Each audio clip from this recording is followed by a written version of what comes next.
Now England, old England, still hold up thy head, who lately by popery long time hath been led. And let the Pope's actors that played all their pranks be gone in all haste, or we'll cripple their shanks. For in heart, voice, and loyalty merry we'll be in the crowning of William and brave Queen Mary. So they got up on horseback to Rome for to ride, and God bless great William that turned the tide. He kicked those old mass-mongers quite out of door, with a downfall forever to Babylon's whore. And now Poper is banished, as all men can see, in the crowning of William and brave Queen Mary. So that, Tom Holland, is a splendid broadside ballad, published in 1689 to celebrate the coronation of William III and Mary II. Was it by any chance written by a Protestant? I think it possibly was. So that's in the aftermath of the Glorious Revolution, when James II, our last Catholic king, was kicked out. The coronation oath that King Charles will be swearing at the weekend reflects the legacy of the Glorious Revolution. And Tom, we think of coronations as timeless rituals, but as this reminds us, they are in fact reflections of changing political and religious passions. And of course, what you make of a given coronation, I suppose, that reflects who's writing the history, doesn't it? It absolutely does. And that is something that takes us, actually, Dominic, very conveniently, you were talking about timeless coronations. So in the previous episode, we were talking about how you can trace the order of service that is going to be used on Saturday all the way back to the 10th century in the reign of Edgar. And this order of service was drawn up by St. Dunstan, the great Archbishop of Canterbury in the 10th century. But Dunstan featured in another coronation, and that was the coronation of Edgar's elder brother, Edwy. And Dunstan and Edwy did not get on at all. And the accounts that were written of Edwy's coronation seem to have been, well, if not written by Dunstan himself, then certainly by fans of Dunstan. So this is the second canonical coronation, is it? So Edgar was the first and this is number two, is that right? No, Edwy is before. So Edwy is the elder brother. Oh, right. Sorry, I'm completely out of kilter. So Edwy is crowned in Kingston upon Thames in 956. So that's almost 20 years before Edgar's later coronation in Bath. And according to the biography of Dunstan, he behaves very, very badly. So he's been crowned. Yeah. And instead of hanging around and doing what a king should do after a coronation. Shaking hands. Lovely service, vicar. Yeah, exactly. He goes off and has a threesome. Oh, no, Tom. Who with? With a very well-born lady and her adult daughter is the... a mother and daughter threesome. A mother and daughter threesome. And the story is that he goes off and, there's much embarrassment. And so Dunstan and his relative, who's the Bishop of Lichfield, are the only ones brave enough to go and find out what's happened. And they go in, and apparently Edwy has thrown the crown off. Right. And this is actually the first mention of a crown in English history. Oh, how embarrassing for England. Yeah. And he's tossed it onto the ground. And meanwhile, according to the hagiographer, Edwy was disporting himself disgracefully between the two women as though they were wallowing in some revolting pigsty. Oh, my word. And Dunstan basically comes in and bollocks him and says, pull yourself together, and kind of hauls Edwy off. If that happens at the weekend, I will be astounded. So, but the likelihood is that this is pro-Dunstan and Edgar propaganda, because almost certainly the adult daughter is the woman who Edwy actually married, Ælfgifu, who was his wife. So it seems harsh, and a reminder of the fact that the kind of the harsh stories that can be told of coronations do often reflect a bias, and often can be back projected as well. So there's a third coronation that Dunstan was involved in, which is the coronation of Edgar's son, Ethelred, who comes to be called Ethelred the Unready, notoriously a terrible reign. At his coronation, Dunstan prayed that Ethelred be given the faithfulness of Abraham, the meekness of Moses, the courage of Joshua, the humility of David, and the wisdom of Solomon, none of which he particularly seems to have displayed. It was kind of presaged that Ethelred would be terrible, because when Dunstan baptized him, Ethelred pissed into the font. Oh, so this happens a lot in coronation stories. So when you get to the Stuarts, people say, oh, there were dreadful omens at that coronation.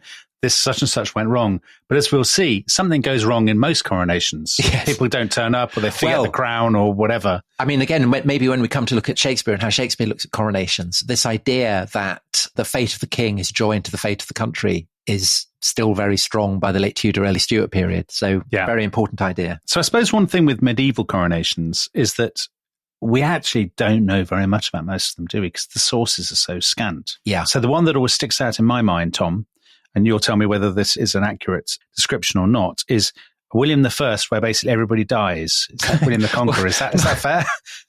Not everybody, but it doesn't go tremendously well because it's held in Westminster Abbey. Yeah. The great abbey built by Edward the Confessor that we talked about in the first episode. The king is hailed with kind of vivat, long live the king. The Norman soldiers who are outside assume that a riot has broken outside in the abbey. And for reasons that aren't entirely clear, they respond to this by rushing around setting fire to the rest of London, which is quite odd behaviour. Yeah. And everybody sees, that houses and shops are on fire, so they all rush in and start looting it. The whole thing is a disaster. Yeah. And what's interesting about this account, it's by an English chronicler called Orderic Vitalis. He notes that the monks and the bishops who are doing the coronation, they stay in the abbey, but they're kind of very nervous.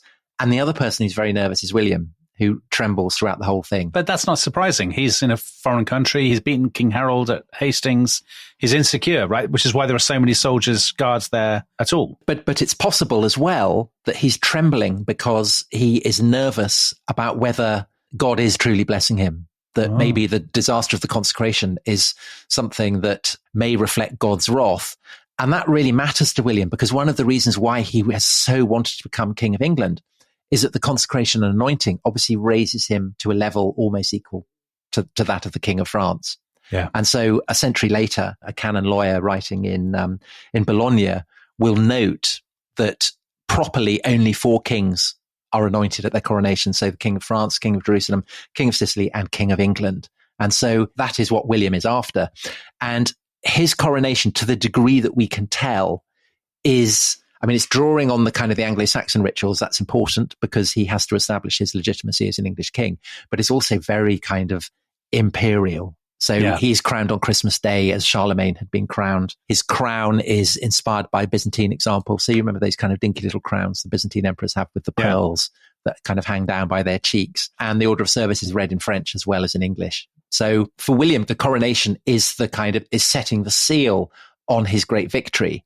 And therefore, the fact that it doesn't go tremendously well, you can understand why it would be a cause of anxiety to him. Yes, absolutely. We don't know much about the coronations of William I's successors or some of the Plantagenets, but there's a slight sense of downplaying coronations at this point. Well, so this is by the papacy. Going into the 11th century, this is the period of the Gregorian Revolution when the papacy and the church more generally is trying to stop kings from identifying themselves with a kind of sacral role. They're trying to get rid of the idea that a king might have a priestly status. Priests are priests, secular rulers are secular rulers, and the division between them must be very secure.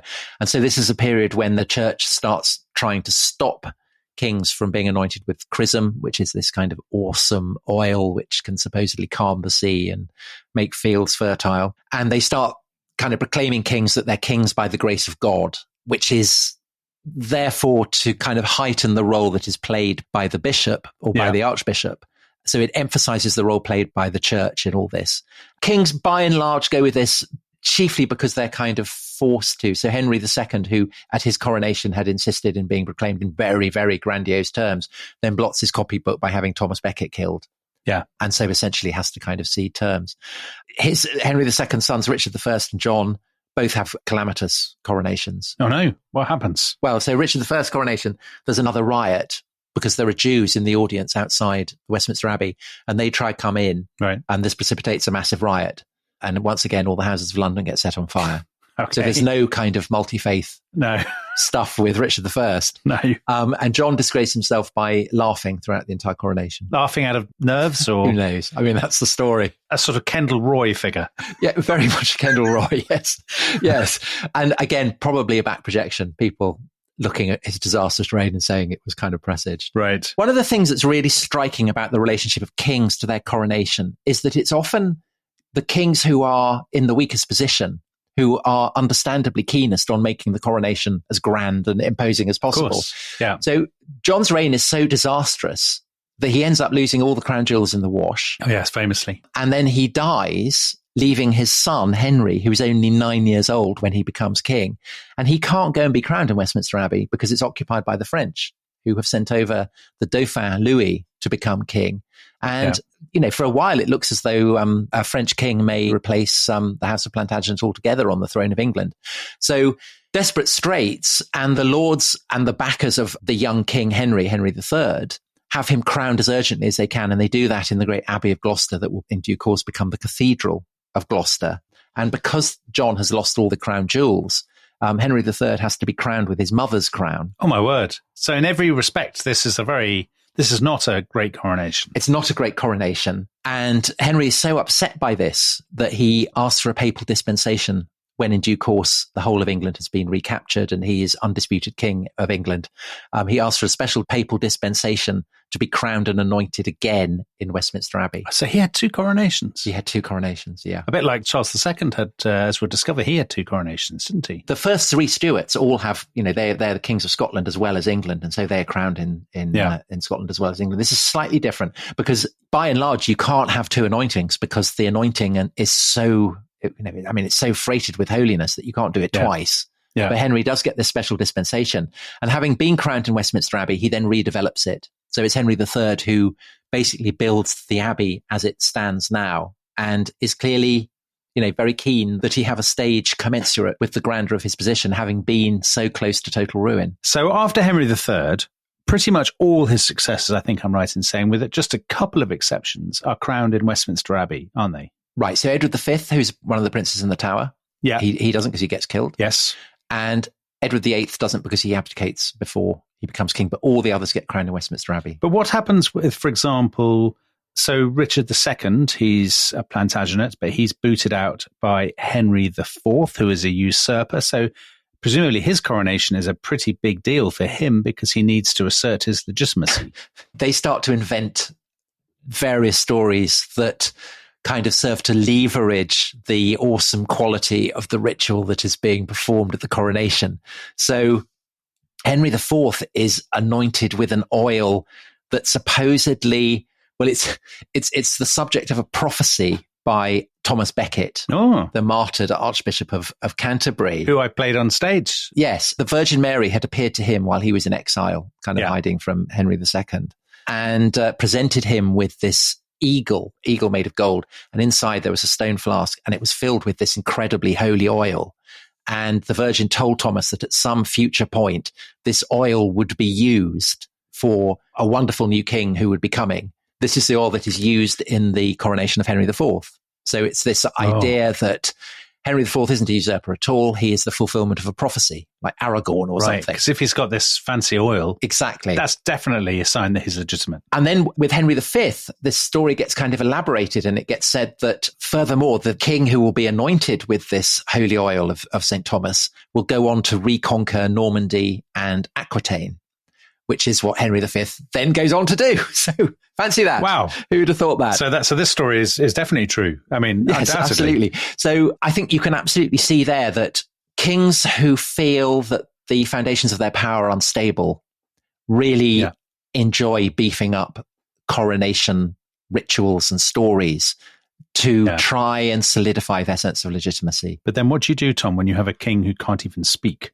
So Henry VI, who succeeds Henry V in 1422, he is 10 months old. How do they crown him? Yeah, well, and adding to that problem is the fact that things start to go quite badly in France. So Henry VI is the son of Henry V and the daughter of Charles VI of France. And Henry V and Charles VI both die in 1422, which means that by virtue of the treaty that Henry V and Charles VI had signed, Henry VI is king by right of both England and France. But Charles VI has a son, the Dauphin, Charles VII, who has been delegitimized. But a lot of people in France want him to be king. And famously among the people who want him to be king is Joan of Arc. And so she leads him deep into enemy territory, crowns him in the traditional site of coronations in France, and then kind of takes him back to continue the fight. And that means that the English government in France obviously needs to trump this in an urgent manner. And so they get the very young Henry VI, who by this point must be about 6, I think? Yeah. Maybe 8, I mean, he's still a very young boy. Or even 7. Maybe 7. Who knows? Who can say? Yeah. Anyway, so in 1430, he crosses over to France. He hangs out in France for a fair amount of time. And then at the end of 1431, he basically gets smuggled into Paris, gets crowned in Notre Dame, and hurrah, hurrah, he's the King of France. So a French coronation held by an English king. Yes. Surrounded presumably by English soldiers. And also crowned by his great uncle, who is a cardinal, but very English. Right. And so that doesn't go down well. And what ultimately blots Henry VI's copybook is that the feast that is held to celebrate his coronation, all the French complain about the quality of English cooking, which is... Oh my gosh. That is, it's terrible that nationalistic prejudice can come into things like this, isn't it, Tom? And so Henry VI is the only king to have been formally crowned and anointed as king, both of France and of England, in 2 separate and distinct ceremonies. And his reign goes on to be absolutely disastrous. So it kind of precipitates the Wars of the Roses. Yeah. You have Yorkists and Lancastrians and Yorkists all busily succeeding each other. And again, you see this process whereby it's usurpers who have to emphasize in their coronations just how potent a ritual is being staged. So when Henry VII, the first Tudors, defeats Richard III at Bosworth, the last Yorkist king, and he goes to London and he meets with his mother, Lady Margaret Beaufort, for the first time in 14 years at his coronation. So it must have been, wow. Very emotional occasion for them all. A very high pressure occasion, yeah. According to the Bishop of Rochester, who was her confessor, when she saw Henry being crowned, when the king was crowned in all that great triumph and glory, she wept marvelously. But she might also have been very impressed by the crown that Henry chooses to be crowned with, which is an imperial crown. And an imperial crown, Dominic, is the kind of crown that has kind of arches that go up from the coronet and an orb on the top. Yeah. And these are called imperial crowns because these arches are symbolic of a rule of an empire. Right. So you're enclosing all the world. Enclosing all the world and mounted by the orb, which symbolizes the world. So it's Henry VII who has himself crowned imperially. But of course, it's his son, Henry VIII, who initiates the Reformation and declares England an empire. Yeah. The Pope has no jurisdiction over England, who sets the monarchy, the country, and the coronation ritual on a kind of slalom ride, a roller coaster ride, one might say. Ride.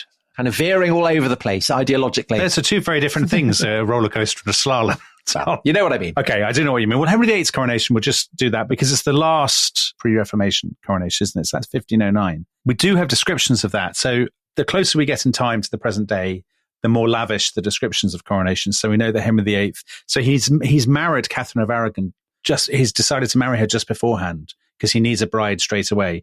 So it's the coronation of the 2 of them. With all these coronations, they have this great parade through the streets of London on one day, and then the coronation is on the next. And it's a kind of double header for the spectators. Actually, it's the parade and the procession and the pageants and the stalls and the plays and the songs and all that stuff. Mumming. The mumming, exactly, is just as exciting. The tremendous robes and all of this sort of stuff. They have it on a Midsummer Sunday, the actual coronation. So it's perfectly timed. And he's very much a Renaissance prince at that point, isn't he? Dashing and slim and playing the lute and jousting and... Exactly. So Margaret Beaufort is still there. So that's his grandmother. And she's there, wiping her eyes. Obviously, everything's gone tremendously well for the Tudors. We know the oath that he swears. With good will and devout soul, I promise I shall keep the privilege of the law, canon, and of Holy Church. And I shall, by God's grace, defend you and each one of you, bishops and abbots, through my realm, blah, blah, blah. Well, that turned out well, didn't it? Well, exactly. the nice irony there. But that's going back to what you were saying in our first podcast about the importance of the oath and the idea of the king as the servant of his people. Then they leave, Henry and Catherine, they go and have this tremendous banquet and they have festivities for days. And we've got a nice little moment which anticipates so many moments to come. People are very excited and they go and they tear up the carpet. So there's a huge scarlet runner kind of carpet. And people go and rip out bits of the carpet as souvenirs. Nice. I was wondering why they were ripping the carpet up, but that makes perfect sense. I don't know whether any of those bits still survive.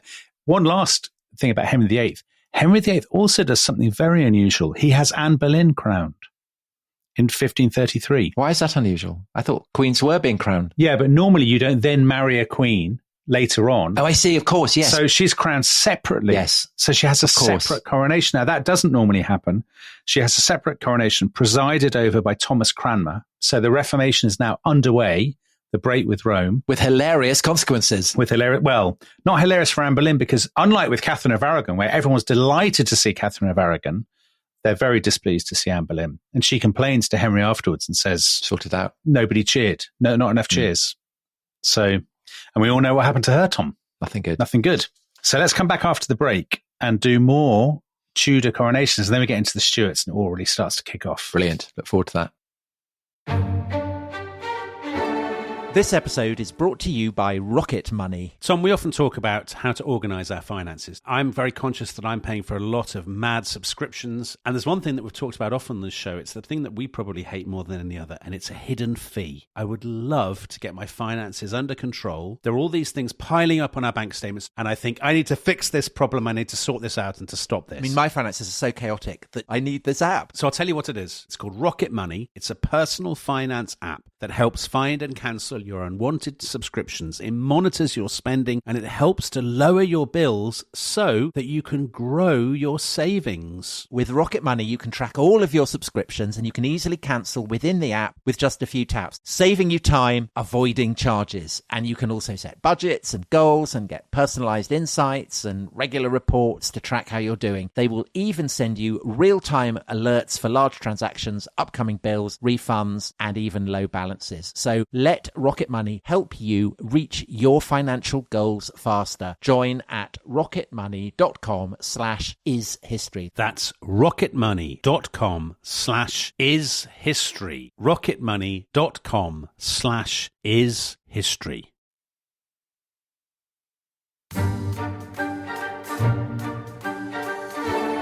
Hello, welcome back to our coronation-themed romp through centuries of English history. And we have reached the 16th century, the Tudors, and Dominic, more specifically, the Reformation, which is all about kicking out popery and superstition and idolatry and nonsense and ritual and all that kind of thing, as Protestants would put it. And I suppose one of the things that's interesting about when Edward VIII dies and is succeeded by his very young son, Edward VI, is that nobody thinks, well, should we get rid of the coronation? Isn't the coronation with all its anointings and its bowing before the altar and things, isn't this all just kind of papist mummery? No, they don't think that, do they? Well, I suppose you have to have some form of inauguration of the new monarch, don't you? You need some. But there are Protestants, radical Protestants, who argue that it's all idolatry and clearly standing at the head of a tradition that is still very much alive today, which would absolutely say, well, should we be spending money on coronations when we can give it to the poor? And isn't this all just nonsense? Well, you know my views of that, Tom. Well, Edward VI has a slimmed down coronation, to be fair. Not quite Scandinavian bicycling monarchy, but... Well, they're worried, aren't they, that he'll get too tired? But he's only, 9? They admit themselves at this point. It's the first time I think you can find somebody admitting that coronations actually can be quite boring. Yeah. Well, Richard II, who was also young when he got crowned, he fell asleep in his. Right. So they say, because of the tedious length which would weary and be hurtsome to the King's Majesty being yet of tender age, they should cut it down from 12 hours to 7 hours. Imagine that, a 12-hour. He has a procession too the day before, as his father did. As he's supposedly very impressed by a man from the nation of Aragon, an acrobat, who slides down a tightrope from the steeple of St. Paul's Cathedral as swiftly as if he had been a bird. Well, we were talking about roller coasters. I'd like to see more acrobatics at the King's coronation. And this is the backdrop to Mark Twain's novel, The Prince and the Pauper. Tom Carty, is that the name of the character? Tom Canty. Where the pauper and the prince, they kind of look alike and swap places, yeah. They do indeed. But, of course, what would fascinate you about this, Tom, is that it's the first Protestant coronation. Yes. So they get rid of lots of sort of rituals and stuff like that. There's lots of talk of idolatry and tyranny and superstition. But, yeah, I mean, Edward is laid on the altar for his anointing and Cranmer anoints him on the back and he takes the oath on the sacrament. So there's still kind of hangovers. But doesn't Cranmer say to him, you're God's vice-regent and Christ's vicar, so you're the big man, you know? Yes. And there's a strong implication that, well, it's not an implication, I mean, it's stated that the anointing is not to sacralize the young king. It's not to kind of make him, to dignify him, give him a new dignity that he wouldn't otherwise have. It's just something that's done to him because he already has this power by virtue of descent from Henry VIII. That's interesting. It's a kind of subtle shift. So essentially, it's about the focus of the ritual is changed from the idea of a king as a kind of priestly figure to king as absolutely a royal figure. So in his sermon, Cranmer says Edward is a second Josiah.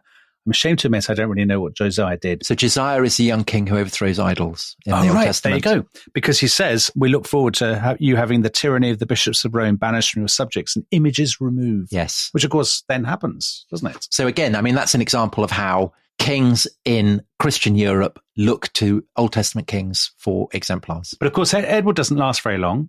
So in 1553, we have the coronation of Mary, his sister, and now it's a complete turnabout because she is, of course, a Catholic.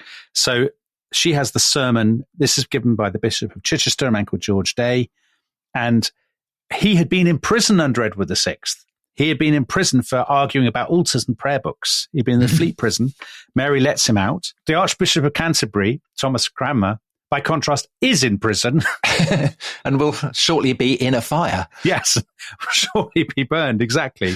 So Mary is anointed not by the Archbishop of Canterbury, but by the Bishop of Winchester, who's a guy called Stephen Gardiner, who is the villain in all Tudor dramas. Yes. Isn't he? Because he's sort of quite a Weasley. Well, unless they're written by Catholics. He's always been played by people like Mark Gatiss and things. Yes. Sort of smooth and sinister. Smooth, plausible and villainous. But there's an issue with oil at Mary's because the oil that they've got left over from Edward VI, they regard as Protestant oil and therefore not fit for consumption. So they have to order some oil specially. The imperial ambassador orders some oil from the Bishop of Arras. And there was also a big hullabaloo about celebrating Mass.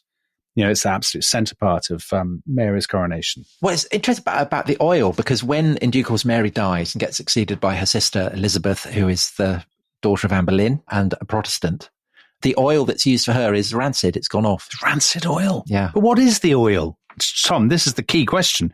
It's not olive oil, obviously. Surely. Yeah, so one of them is under the Tudors. Okay. Ampullae, they are called. So they're kind of anointing vessels. So one is full of pure oil and the other is full of chrism, which is kind of a mixture of olive oil and kind of various elements. What are the elements? Sort of spices or something? Yeah, balm, I think it is. Balms of various kinds. Balms of various kinds. Right. But then in the Stuarts, they mix them together. They kind of create a holy oil cocktail. A metaphor there for the Stuart kingdoms, Tom. Yes, absolutely. So going back to Elizabeth, I mean, Elizabeth also has the real deal is not so much in some ways the coronation. We'll just talk about that in a second, but the processions the day before, because they are so stage managed, aren't they? Huge crowds. I mean, obviously with all the Tudors and the Stuarts, because of all the religious ructions and the political kind of controversies of the day, it's really important for the regime to assert its legitimacy and to do so in this very, very public, spectacular way. So Elizabeth, for example, she has, I think, there are 5 pageants that she goes past. So the first one is all about her Englishness, comparing her with her sister's supposed Spanishness. So it harks back to the Wars of the Roses and has a sort of tableau of her descent. The second one shows her the 4 virtues of true religion, love of subjects, wisdom and justice. And true religion is symbolized by the Bible, isn't it? By the Protestant religion, exactly. Yeah. They're trampling on superstition and ignorance. And as you say, at one point there's a figure of truth carrying a Bible written in English. Yeah.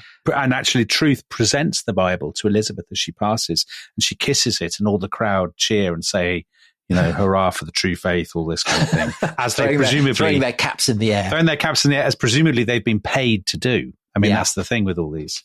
I mean, the interesting thing, contrasting that with the coronation, is that we don't know very much about the coronation. And there's some confusion as to exactly what the status of Catholic rituals, what's going on there. So there is a mass is held. So it's the last mass that is held at and in Latin, coronation. Right? It's the last one in Latin, for a while anyway. Until George I comes, Yeah. But Elizabeth is saying that there is a mass, but she didn't participate in it. And so there's a general sense of muddle and confusion. And so I've read several scholars who suggest that this confusion was kind of deliberate, that she hasn't yet entirely worked out how she's going to fuse the various elements of, because basically it's kind of the Church of England will end up looking Catholic and its doctrines will be Protestant. Yes, I suppose that's being very, very reductive. The Elizabethan settlement is a muddle, isn't it? Yeah. And that the coronation is awkward for Elizabeth she knows that whatever she does, she'll be sending out signals. And it may be that at that point, she's not yet ready to send out signals. And so a veil is discreetly drawn over it and people are encouraged not to write about it. And instead, it is actually the procession that matters. That's where the messages are going out, which in turn would suggest that the key thing for Elizabeth is less what's going on in the Abbey than what's happening on the streets. Yeah. And her Englishness, I think, is the fact that the first of those pageants is about her descent from Elizabeth of York and Henry VII, Henry Tudor, the people who ended the Wars of the Roses and brought national unity and all this sort of thing. And that she has no Spanish blood. I think that's also really important, that they're sort of heavily emphasizing her kind of native-born Englishness. Yeah, so in 1561, she tells the Scottish ambassador, the Mary Queen of Scots ambassador, and shows him her finger, and on it is the coronation ring that had been given to her at the ritual by the Archbishop of Canterbury, and she's still wearing it. And she says that I am already married to the realm of England when I was crowned with this ring, which I wear continuously in token thereof. Ooh. So before we come to another Scot, James I, or James VI of Scotland, obviously Shakespeare has a fair bit to say about anointing and balms and oils and all this, doesn't he? Absolutely. So we're talking about how the coronation ritual under Elizabeth the look of it is Catholic, the doctrine of it is becoming Protestant. What, therefore, is the role of the coronation? What is the role of the anointing? Does it make a king or a queen someone holy, or does it not?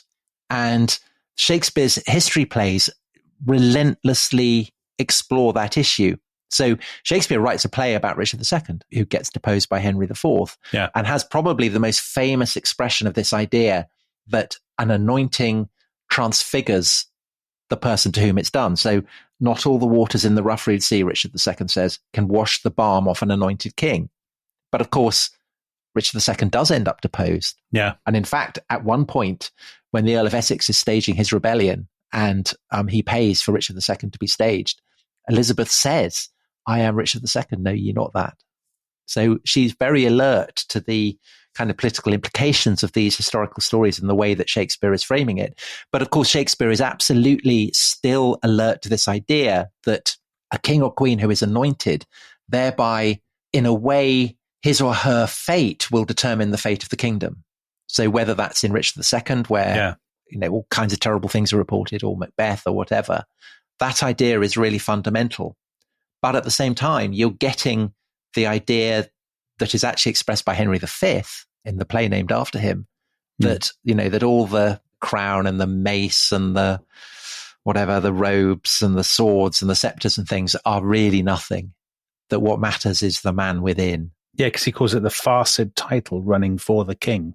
Yeah. So in other words, this is all flummery, this is all wallpaper and just spin and nonsense, and actually what matters is the character. Yeah, and so that is a division, does an anointing make a king holy, or is it the character of a king, and is all the anointing simply the window dressing? Well, see, what's fascinating to me about this, Tom, and actually what reading about this brought home, was we know that all these people, they have their reigns, we know the story. What it really reinforces is for so much of this period, how insecure they all are. Yeah. Even Elizabeth I, there's been Tudors before her, but the Tudor dynasty are not that old.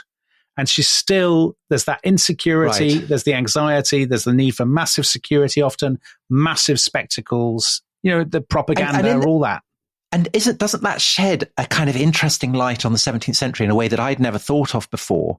That the two extremes that you come to have in the 17th century are the divine right of kings, that kings are absolutely appointed by God, that they have a sacral status that is greater than that of bishops even. Yeah. Or that there should be no king at all and there should be a republic. Well, and those are the twin poles around which so much happens in the 17th century. When James I comes down in 1603. James VI of Scotland. James VI of Scotland. So he's been crowned already.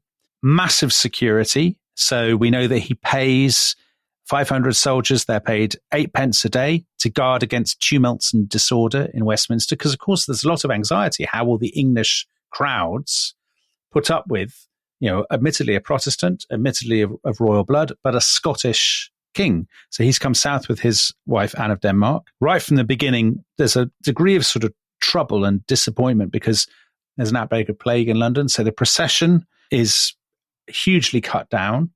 And they tell spectators, do social distancing, which people obviously ignore because that's, as people so often do. They make a special new translation of the Liber Regalis, that thing that you were talking about, the order of service. First episode, yeah. And they take out a lot of the Tudor stuff, and they take out anything that they think is contrary to Church of England doctrine. So anything that is too Catholic. They translate it into English, although the oath he still makes, the coronation oath he makes in Latin, in English, and also, interestingly, this surprised me, in French, because he is still technically King of France. King of France, yeah. So he makes it in French. Massive crowds, despite the fact it's raining. Obviously, he's reunited with the Stone of Destiny, which is a nice moment. Nice for him, yeah. Yeah, it's lovely. But there's trouble with his wife, Anne of Denmark. But she's Catholic, isn't she? So this is so she had originally been Lutheran, and then clearly exposure to the Scots drove her to the opposite extreme. Because then she sort of seems to have secretly become a Catholic. Even the Pope himself said it's very hard to work out what game she's playing. Is she Catholic or not? But she refuses to take communion. And she's the first of three queens that do that. Yeah. So Henrietta Maria, who then marries Charles I, and Catherine of Braganza, who marries Charles II, all Catholic, all refuse to have anything to do with the coronation ritual. In 1626, so when Charles I takes over. Now, Charles I needs less security than James I. James I, there have been plots and all sorts of the gunpowder plot, but he's got away with it. He's got through and died peacefully in his bed. Charles I takes over, a general sense of sort of, there's rejoicing and there's all this sort of stuff. But Henrietta Maria, who he's just married, he thinks they'll have a joint coronation as kings and queens usually do. But Henrietta Maria refuses to go.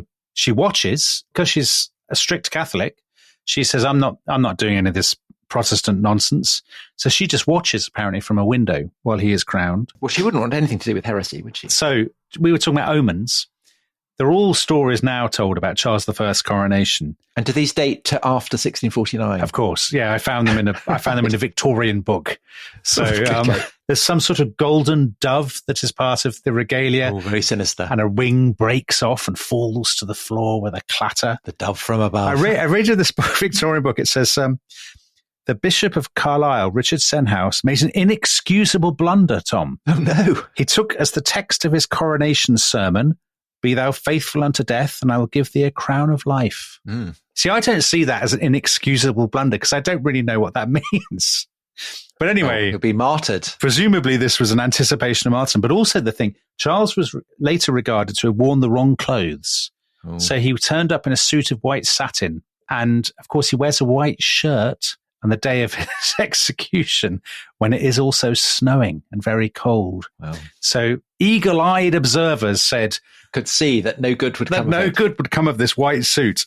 Now we're about to go on to Charles II, but before we do that, Cromwell has a kind of coronation, doesn't he? Well, he does. We said in the previous episode that he becomes Lord Protector, sitting on the throne of St. Edward over the Stone of Scone. So I dug this out. It's his second investiture in 1657 is the really big one. The first one is a bit of a sort of, they do it in a cupboard or something. Yeah, hugger-mugger. Yeah. The second one, he's been offered the crown and he said no. Reluctantly. But they say, well, we'll have a coronation anyway. Who cares? So they have a big ceremony in Westminster Hall. He wears velvet robes, ermine. There's a big sword. There's a scepter. The spectator hands all this stuff over to him, the Bible, the scepter and the robe and the sword. He swears an oath. I do, in the presence and by the name of God Almighty, promise and swear that to the uttermost of my power I will uphold and maintain the true Reformed Protestant Christian religion, blah, blah, blah, blah, blah. To the utmost of my power I will, as chief magistrate of these three nations, uphold the maintenance and preservation of the peace and safety and the rights and privileges of the people. So in other words, he's got an oath that looks very like a coronation oath. And when it's all done, there's heralds, there's trumpets, and they say, His Highness Oliver Cromwell, Protector of England. And the crowds outside, again, almost certainly money has changed hands or capons or whatever people are being bribed with. They shout, long live His Highness, huzzah, huzzah, huzzah. I would definitely say huzzah. You know my views on the Lord Protector, Tom. Yeah. And would you wear a cap and throw it in the air? Undoubtedly. And then I would go and rip off a bit of the carpet as a souvenir, I think, just to in proper... And start a riot. Exactly. Start setting fire to things. Exactly. But meanwhile, of course, there is a king, a real king. So Charles II had been crowned in Scotland, hadn't he? On New Year's Day, 1651, at Scone, traditional place. So he's had one coronation already. He comes back in 1660, and then he's finally crowned in April 1661. Do you know what how the Bishop of Winchester described Charles at his coronation? The new King John. A barrel of laughs. As a figure like Christ. Really? Who had risen from the dead. You amaze me. But I mean, Charles II, the comparisons between him and Jesus aren't obvious. Well, Charles II's coronation, Tom, not inappropriately for the Restoration, is attended by some quite bad behaviour. So Samuel Pepys writes an absolutely splendid description of going to Charles II's coronation. He goes to the Abbey and he says, the king in his robes, bareheaded, it was very fine. Pepys says there's all sorts of rituals and ceremonies, but in very amusing Pepys way, he says, I couldn't actually see them because the crowd was too thick and I couldn't see over all the partitions and stuff. So that's very disappointing. Pepys hears a big shout. Interestingly, a good sign of his political talents. At the coronation, Charles II has his Lord Chancellor read out a general pardon to people for their behaviour in the Civil War. So he's got one eye on, conciliating the disagreements. People throw medals around. Why are they doing that? They're gifts, throwing out little silver coins. That's a bit dangerous. Pepys is disappointed because he doesn't get any himself. So again, he's missed out. The music strikes up. Pepys says, so great a noise that I could make but little of the music, and indeed it was lost to everybody. And then he says, but I had so great a lust to piss that I went out a little while before the king had done all his ceremonies. So Pepys has missed almost everything. That's a tradition, isn't it, of people who attend coronations being advised not to drink. Exactly. Because if it's going to be 12 hours or even 7 hours. So then Pepys goes to the banquets. And this I had not realized until delving into this subject. They would always have the banquet at Westminster Hall, but there would be thousands of spectators who were behind rails watching everybody have the feast. So Pepys is one of the spectators. And he sees somebody he knows who gives him some bread. And then somebody else who he knows, some other bigwig, gives him a bit of rabbit. So he has a sort of sandwich with some friends. A little snack. I wouldn't watch other people have a bank. I mean, go watch Prince Harry have a... Tom, you know perfectly well that it's quite hard to persuade me to leave my house to go for a dinner which I'm actually going to eat, let alone one in which I'm going to watch other people eating. Yeah, I do. So then they all go, he goes off with his wife and what he describes characteristically as a pretty lady, a doctor's wife, and various other people. And they go out drinking and stuff. And he says, it's strange to think that these 2 days have held up fair till now that all is done and the king gone out of the hall. And then it fell a raining and thundering and lightning, which people did take great notice of. And they said it was God's blessing of the work of these 2 days. And he says it's a foolery to take too much notice of these things. So Pepys says... the sceptical spirit of the Royal Society. Exactly, these are mugs. However, Pepys then disgraced himself, Tom. He hasn't finished. His wife goes off to bed. He goes out with some gallants and they drink the king's health. So this is coronation evening. And then he says, we did this and nothing else till one of the gentlemen fell down stark drunk and lay there spewing. Pepys goes to bed with one of these blokes. They kind of go to... But not the one he's vomiting. No, a different one. That'd be horrid. And then Pepys says, but then my head began to hum and I to vomit. And if ever I was foxed, it was now, because I fell asleep and slept till morning. Only when I waked, I found myself wet with my spewing. Thus did the day end with joy everywhere. It's interesting because Pepys was very sympathetic to the Commonwealth, wasn't he? So he's kind of jumped ship. Pepys is a bit of a trimmer, though, isn't he? I mean, that's one of the nice things about Pepys. Right. And so talking of trimming, Charles II is followed by his brother James II, who is Catholic. Yes. He has two coronations. It's a secret coronation. A private one. Yeah. The Catholic one. And then he has the one in Westminster Abbey. Yes. And his reign goes horribly wrong. And he gets replaced by his daughter and her husband, William and Mary. That's right. I will say one thing about James II's coronation, though, Tom. We have the most amazing description of it by a guy called Francis Sandford, whose book I think is in the British Library. And he has that list that's been circulating on Twitter in the last week or so with all everything that people ate. Yes. So there's hundreds and hundreds of dishes, crayfish, fricassees, ragouts. Ragouts? Yeah. Well, you can tell he's a rotter. Exactly. And going to end up going to France. Frenchified. Pure absolutism. Absolutely. So if you've listened to our podcast on the roast beef of Old England, you will know that the Rest is History podcast is not a friend of the ragout or the fricassee. Well, no, I am. Well, Tom is, because of his Frenchified Holland House Whiggish ways. Yes. But you, with your russet coat. Yeah. Precisely. I'm very much Team 1657. Team Capon. Right. So, Yeah, James is kicked out, and now his daughter, Mary, is going to be crowned along with William III. And so this is what you opened with. Yeah. The episode. The broadside ballad, the crowning of William and brave Queen Mary. This is an unusual one because they are joint monarchs, which England has never had. Right. So that question of whether it's 40 or 38 monarchs that have been crowned in Westminster Abbey depends on whether you include Harold Godwinson. Which you'd surely do. Well, there's no hard evidence, though. That's never stopped us in the past, Tom. Well, that's not us. I'm saying the canonical lists. Okay. The list to get on the ruler. And whether you just bundle William and Mary in as one, or whether they're crowned separately. And I think they are crowned separately. Yeah, because they have separate crowns. Yeah. There's a great discussion about whether or not she will have Mary of Modena, because a whole new set of regalia had to be made for Charles II because it was all smashed up in the interregnum, in the Cromwell years. Yeah. So is Mary II going to have Charles II's wife's crown, or is a consort's crown not really good enough?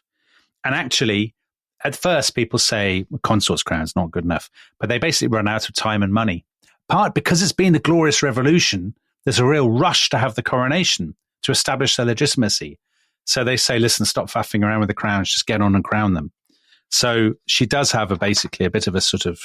And knock me down. A bit of a pound shop crown. Yeah. It's very sad. And this is the first one at which you get the coronation oath that is the Glorious Revolution, revolutionary settlement coronation oath that basically Charles III will be inheriting this weekend. That they have to defend the Protestant Reformed religion established by law. Exactly. And so that's still part of the... That's still part of the deal. So that broadside ballad that I read out at the beginning, I mean, that spirit is enshrined in law to this day. Kicking out popery, all that sort of stuff. And of course, when William and Mary get succeeded by Anne, Mary's sister. Yes. And then she dies without issue because she's just been having rabbits, as people remember who've seen... What's that film called? Oh, The Favourite. The Favourite. Anne, poor old Anne. I mean, Anne is... poor old Anne. Anne is 37 when she's crowned, 1702. She couldn't walk there, could she? She's so large... So portly. She has to be... carried in a litter. She has to be carried into the coronation. She's wearing a wig and false curls made by Mrs. Ducaler. We know from her account books a petticoat that cost 30 shillings made by Mrs. Banks. Nice. And everyone says she looks splendid. Lots of jewels, lots of gold, all this sort of stuff. A special crown, flaming with diamonds, apparently. Great. The thing about Anne... I mean, some people like to think of Anne as, a very important political player, Whigs and Tories. I know you like Anne because of the King's Evil. Yes, so that becomes a marker of the sacral status of a monarch, is that they can cure scrofula. Yeah, they have supernatural powers. They touch you and then... Which is a result of being anointed. Right. So there's still, for a defender of the Protestant Reformed religion established by law, the idea that you get anointed and then go around curing people of scrofula it's kind of doesn't entirely gel with that. And one of the people that she's meant to have cured is the future Dr. Johnson. When he was 2, I think. So you would be given a coin called a touch piece, a special souvenir, better than a piece of carpet. Also better than a medal. And he wore it round his neck for the rest of his life. He was a very, very devout Tory Church of England man. Exactly, he was. So because I knew you were interested in this, I thought this would never sustain an entire podcast, The King's Evil. So I'll find a fact to surprise Tom with. Okay, great. Who do you think touched more people than any other for the King's Evil? Charles II. Oh, have you been doing your own research? No, I know that. Do you know how many people he touched for the King's Evil? How many did he touch? 92,000. 92,000? Okay, I Not didn't all know at that. once. Wow. Were they all very pretty? Right. And women. Exactly. Oh, and come here, my darling. Another 20-year-old actress with the King's Evil? Surely not. You've all got scrofula. Yeah, no, incredible. So it had not been a thing, but the Stuarts really went all in on it because it had only actually been quite a niche activity until the Stuarts. And then Charles II, I suppose you can absolutely understand why. He's been restored. He's a bit insecure. Well, it's like we've been talking throughout this episode, that it's the usurpers and the people who worry that the foundations of their regime aren't secure. Exactly. Who have to go all in with the sacral stuff. Exactly. So we've come to the end of the Stuarts. Tom, of all the coronations we've done so far, which would you most have liked to have been present at? That's a very, very good question. Apparently, Richard II's was brilliant. Really? He wore slippers that supposedly had been owned by Edward the Confessor. And there was a kind of general aura of sophistication and class. Okay. So maybe that one. What about you? I think it's hard to beat the one we started with. The Edwy. The revolting pigsty behaviour. Goes off and has a threesome. Yeah, but you wouldn't get to see the threesome. No, I suppose. Well, unless you went in with St. Dunstan. I can't imagine you hanging out with St. Dunstan. I don't think he'd put up with you for long, Dominic. Really? I mean, no offence. Oh, great. Thank you for that. Maybe I'll go with, I don't know. I'd go in the Oliver Cromwell one just so I could shout huzzah and throw my cap in the air and hurrah for the Lord Protector. Yeah, wear my kind of russet coat of a yeoman. All that stuff. Yeah, but then I'd turn my coat, obviously, in time to go, of course, drinking with Pepys. Just drink the king's health. Yeah. Stew. Yes. Wake up in the morning. Exactly. Right. So we will be back next time with some absolutely tremendous coronations. So the Georges, they're excellent coronations generally. There's some very ludicrous behaviour at those. There's massive overspending. There's lots of things going wrong and things being dropped. And then we'll go right up to the coronation of our dear late Queen in 1953. And we'll end with some suitable sentiments about the new Carolean age, I think. Will we, Tom? You looking forward to that? I think so, yes. Why not? Why not? All right. So we shall see you next time. Bye-bye. Bye-bye.